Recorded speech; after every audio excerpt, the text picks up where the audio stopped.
Looks like someone's been doing some secret training.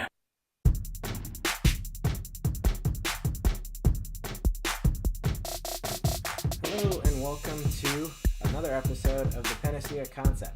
I'm your host, Matthew Diaz, integrated health practitioner and certified personal trainer. Alright, today is a big one. Episode 3, the Ultima guide on how to lose body fat. So, this episode covers everything. I made this episode for my family, for anyone who wants to lose weight, my clients, because there's so much to cover and how to lose body fat, not just weight, that I can't cover everything in a session. So this really does go over everything, not just calories in and calories out, which will be what most people say is the main thing that makes you lose weight. That's all. It has to do with a case-by-case basis. Everybody's different. There are more complicated things in play. So here we go. So today we're going to talk about how to lose body fat, not just weight. We're going to go over some statistics, which is a fun word for me to say quickly, statistics. I try to simplify the complicated way our body works.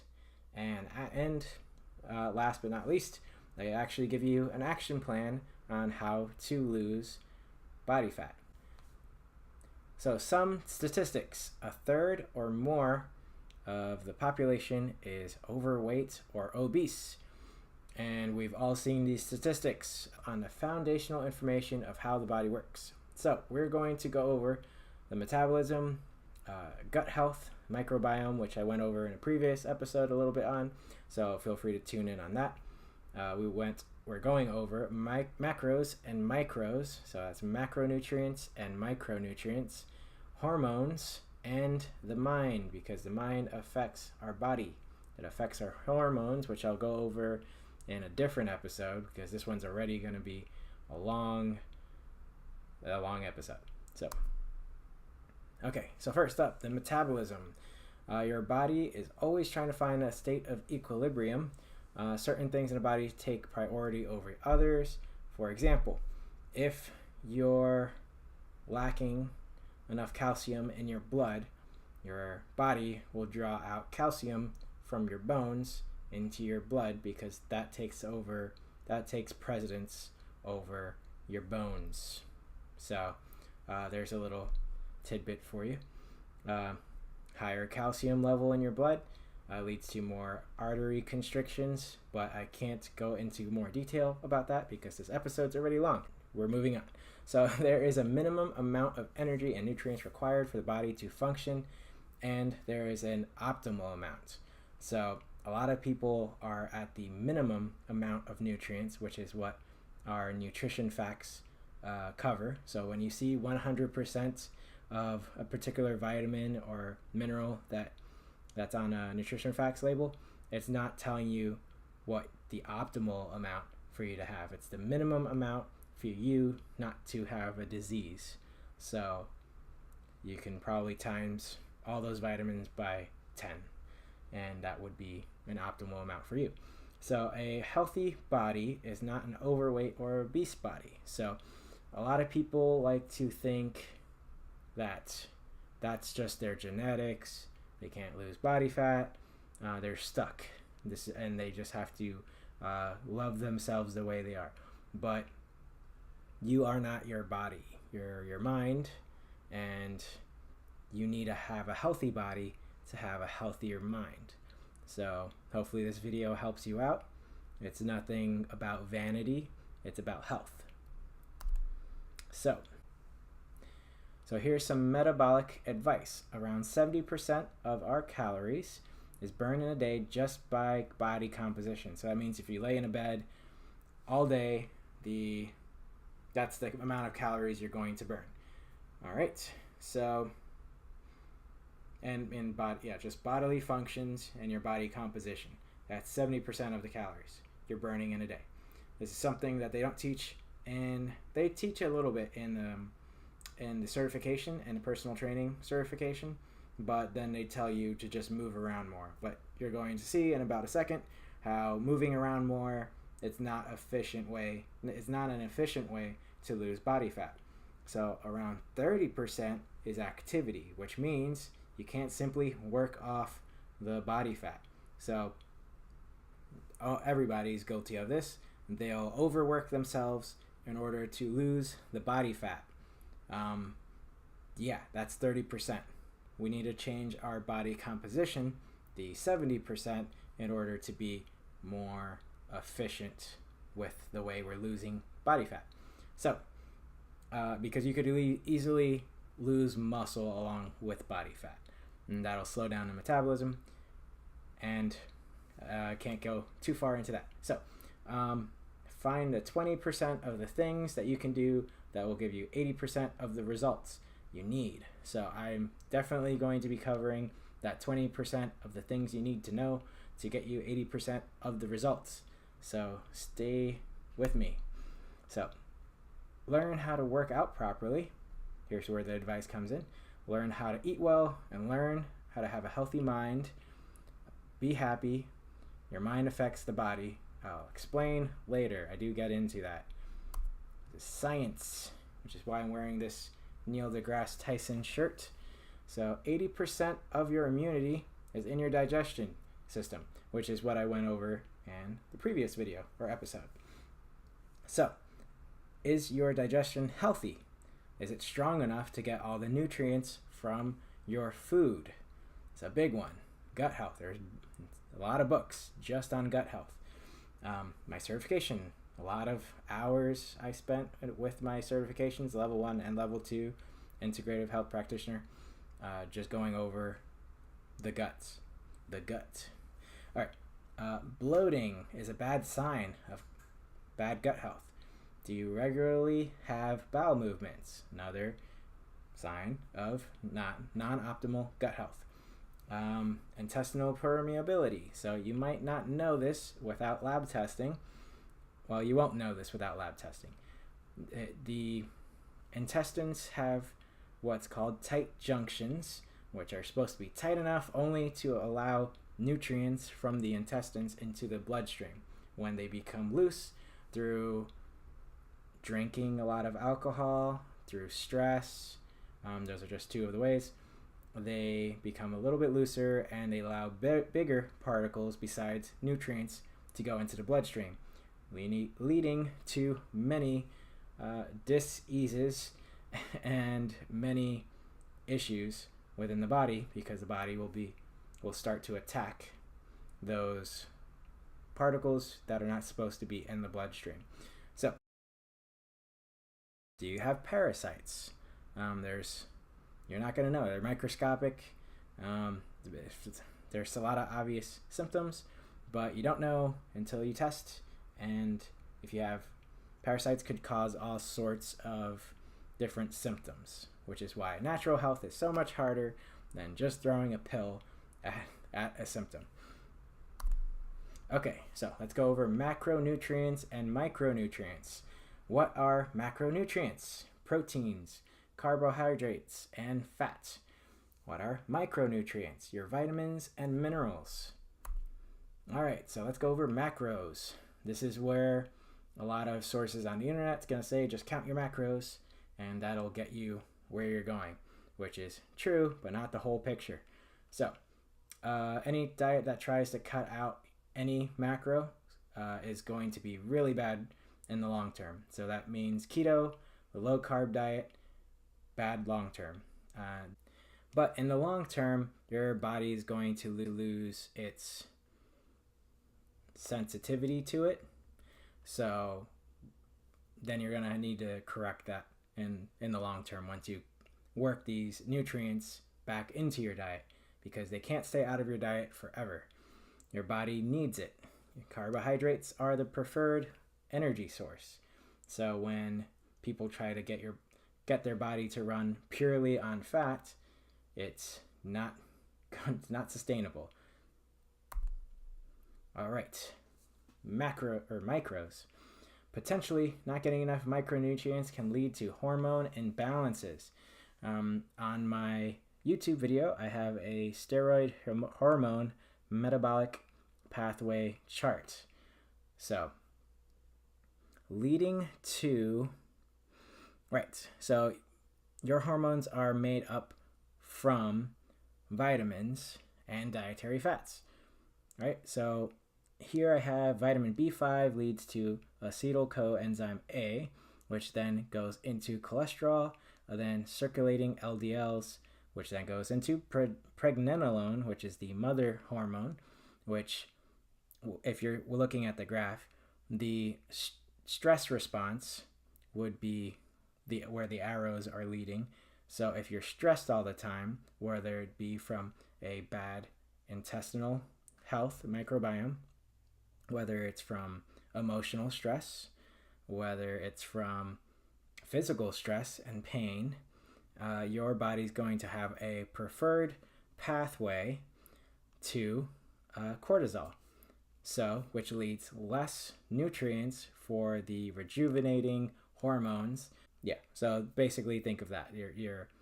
It's going to throw off your hormones.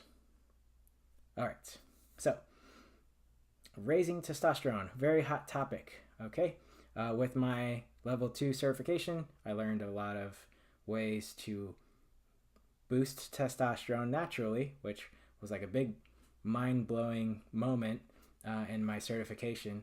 And I've tried on myself because I lift weights. So of course I'm going to try to boost testosterone and feel better and lift more weights. So I can say works. Every lift went up, but I'm going on a tangent. So this is more about helpful information for you.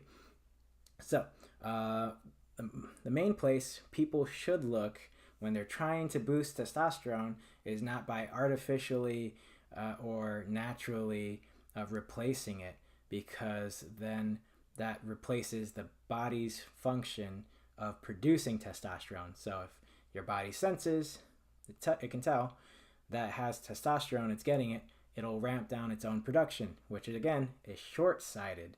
So if you or a loved one have supplemented with something that boosts testosterone, when they get off of it, because you shouldn't be paying for this product for your whole life, you're going to have a problem. And I can help. But getting off topic. So, first place to look, micronutrients. Your stress levels. Are you sleeping properly? Are you exercising enough? All these things have effects on your hormones.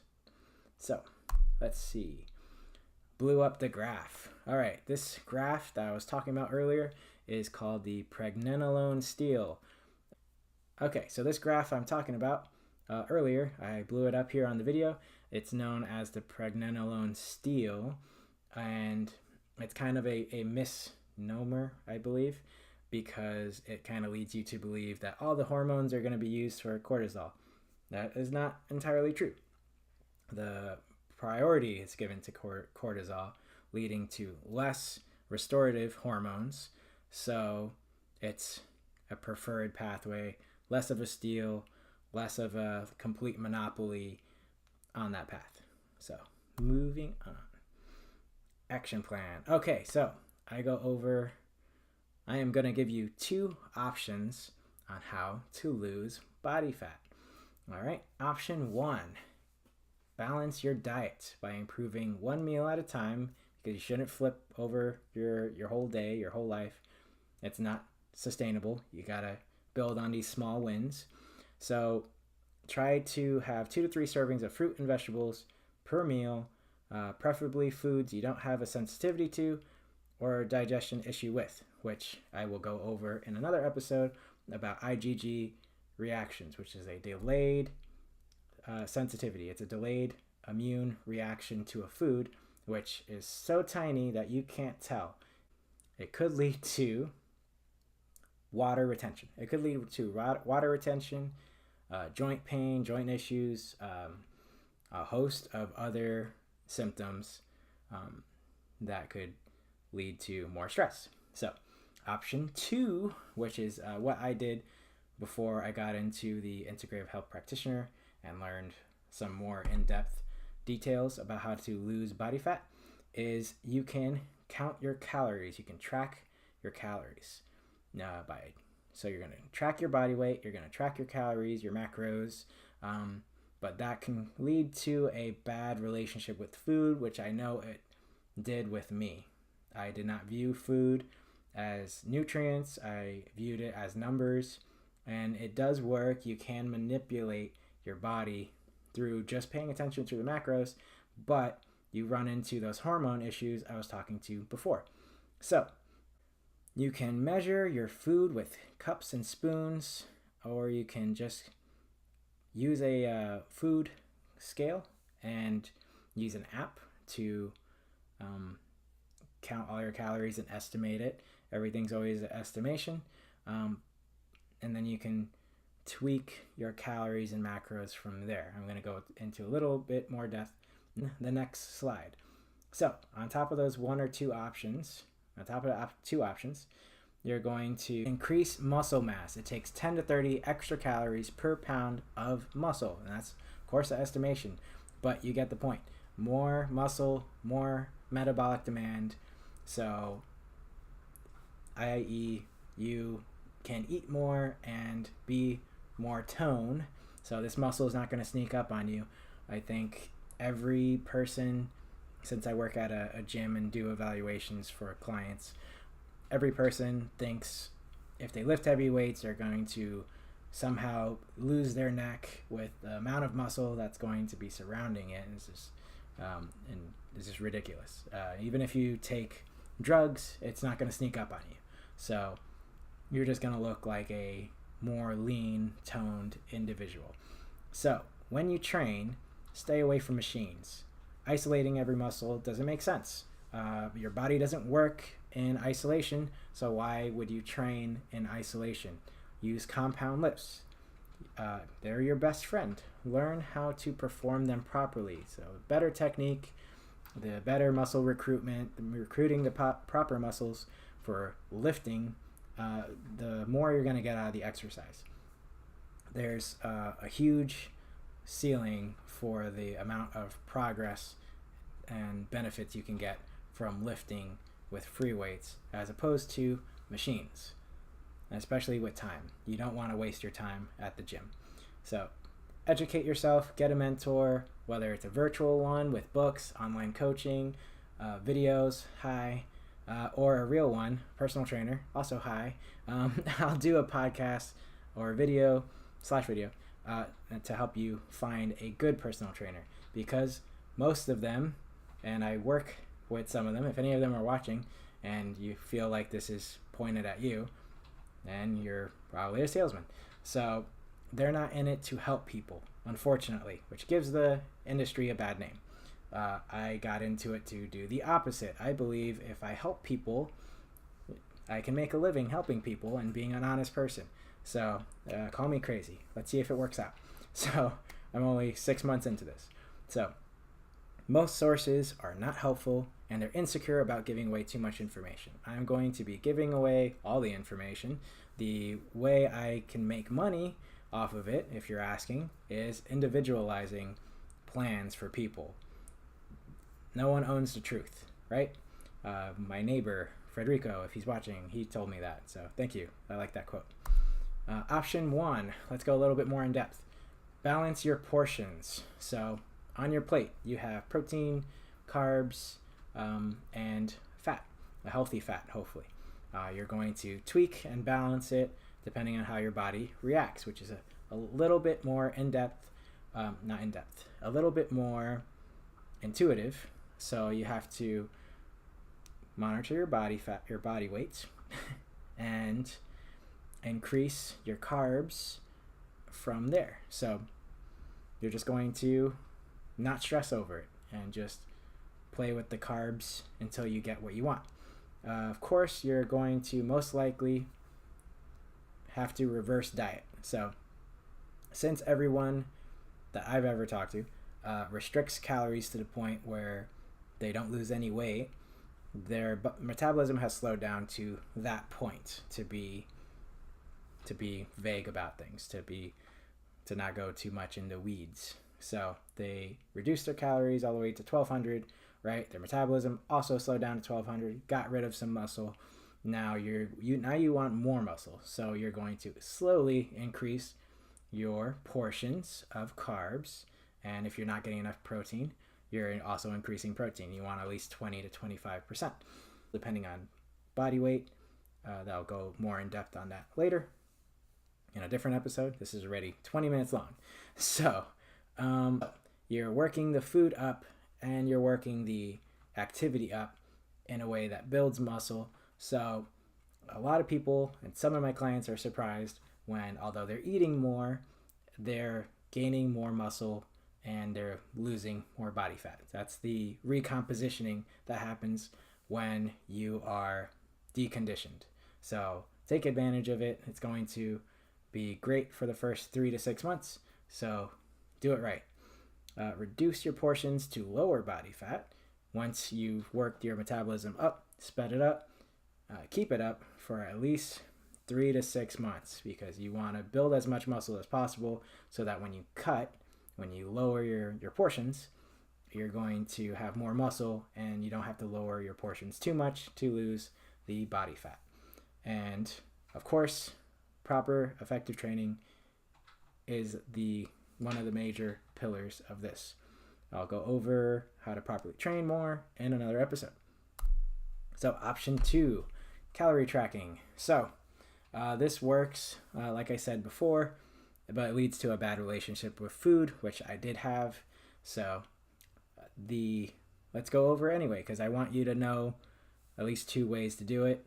I hope you pick the former, option 1, because it's a bit healthier and talks more about micronutrients over the macros. So let's go over it anyway. So baseline metabolism. So typically you're going to have to find where your metabolism's at. You track your calories to see how much you're eating, take an average of it throughout the week. If your body weight isn't changing, then you're going to reverse diet, which is similar to option 1, just with numbers. You're going to increase the calories along with the training to build muscle and increase your metabolism. So your macro percentage is as follows. You can play around with the carbs a bit. That's mostly what you're doing. Protein, 20 to 25%. Your carbs would be 40 to 60%, and your fat would be 20 to 25. You're going to use an app. You can use an app, or you can manually just use a paper and estimate everything in a food scale. So of course, once again, proper training accompanied with this method will get you to lose body fat. And you don't have to do a ton of cardio. I forgot to mention that. You don't have to do a ton of cardio. In fact, that's going to be bad, because at a certain point, your body's going to lose the muscle and lower the metabolism if you're doing that much cardio, which again goes back to the proper training. Okay, so if all that fails, you can also try a real detox. So real functional medicine, Ayurvedic detox from Equilibrium Nutrition. I don't know of any other ones that are real. So try that detox out, and then if that doesn't work, then there's a hormonal issue. So the actual detox sort of resets things, and if that is your last ditch effort, then yes, run the thyroid adrenal hormone test with me. By the time you're watching this, I should be certified. If not, I will be certified soon. And you can also run a similar test with your doctor. It's not going to be as detailed as the one that I can run for you, because it is a 4-sample throughout the day at home test with a saliva. So with a saliva sample. So just manipulating calories is not the full picture. Hormones, vitamin, all play a role. More on that later, because this is already probably a 30-minute video. All right, your body's priority isn't to lose weight or build muscle, it's to stay alive. Like I said earlier in the video, certain things take priorities over others. So like the cortisol, pregnenolone, steel, like the calcium level in your blood. All right, the 2 often heard limiting beliefs. I did want to go over that briefly. So don't make this excuse after hearing this. I know a lot of people are, especially my family if you're watching this. So I don't have time No one does. So you can fill every part of your day with something else. So either it matters enough to make time for it or it doesn't. And you should matter enough to make time to be healthy. So I don't have money. There's another one. I don't have money. Sure, some people legitimately don't have money. But if you fix things, if you change the way you spend your money, if you save money for things that are important, is that really true? Does it hold up? Do you spend a lot of money eating out, drinking alcohol, buying cars, like updating your car all the time, buying jewelry, useless products, like supplements that are supposed to be the quick way to lose weight? None of that crap works. So save that money and spend it on something that will actually help you out, like nutrition. Set aside money for what matters to you and what might lead you towards a better life. Your goals can often be accomplished with less money, such as books, or going online and doing some research, or these videos. This is free, so you're saving some money right now and a lot of time. The answers are out there, and if you put in the work, you can get your goals. All right, so that's it for this very long, oversized Ultima guide on how to lose body fat. Take charge of your health. Please subscribe and pass this along to anyone you feel it could serve. You can find me on Instagram at Matthew Diaz IHP. There you can find links in my bio to Equilibrium Nutrition that support your health and the show, as well as links for scheduling a health coaching appointment. All right, see you next time. In the wild, there is no healthcare. In the wild, healthcare is, ow, I hurt my leg, I can't run, a lion eats me, and I'm dead.